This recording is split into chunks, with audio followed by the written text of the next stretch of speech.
Welcome back live to boisterous Birmingham, where Mervyn King in the first match of this evening's play has regained his position at the top of the league, might just be for a moment or two, with an 8-2 victory over a frankly disappointing Wayne Mardle. Second match on now, all square between Jenkins and Klaasen. Still to come, Park versus Wade, who was top of the league as we started this evening.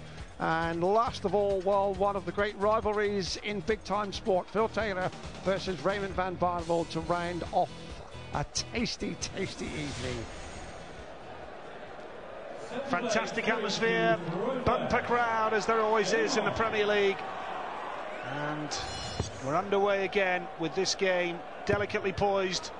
And Jenkins off to a flyer in the 7th leg. Remember, he was 2-0 down, he hit back, took the lead at 3-2. And Klaasen starts with a top 40. Still waiting for our first 180 of this match. It's not a classic in terms of scoring, in terms of building big scores, Dave, but the fact that it's close makes it very, very interesting. Yes, they're evenly matched, and as you rightly pointed out, they drew the opening match of the campaign. We're into the second half of our series, and just look at that. The pictures tell their own story. Darts is booming. 100. Could equally well be a draw here this evening, you know, Nigel. I wouldn't be surprised, but Klaasen really needs victories if he's going to hang on, if he's going to claw in and maintain some interest in getting through to the playoffs. He's got to start getting wins. 2 points for a win, 1 for a draw, nothing for losing a game. I would suggest that even a draw might not be good enough for Klaasen now that we are in the second half of the campaign. Jenkins needing 80 now to take out this leg. Double 10 he needs for 4-3. Goes further away. Surprise for Jenkins there.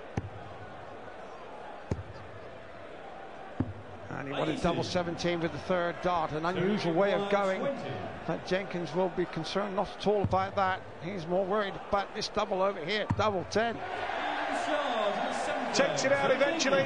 The ball, 4-3 the lead for Terry Jenkins, and this man ended up needing that double 17, did the hard work, but couldn't finish it off. And that is the story, as you said earlier, Dave, of Klaasen's Premier League.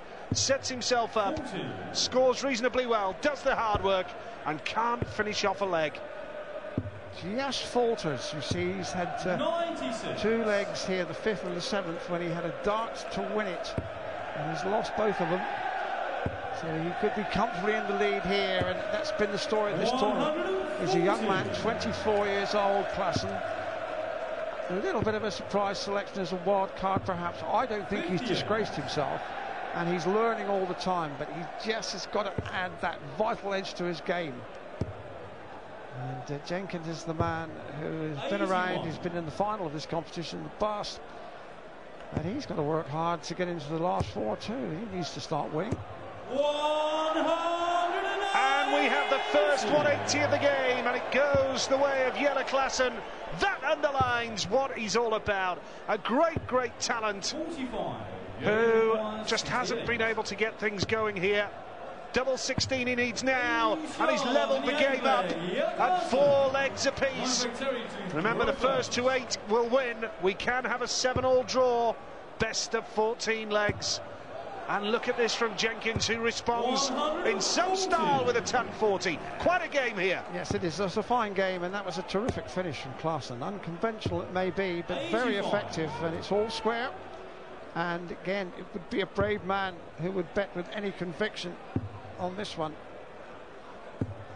190. Yeah, could well have a repeat of that 7-all draw in Liverpool. First week of the campaign. Look at Klaasen again here. Oh, brilliant from Jelle Klaasen. 2 180s now. His 21st of the tournament.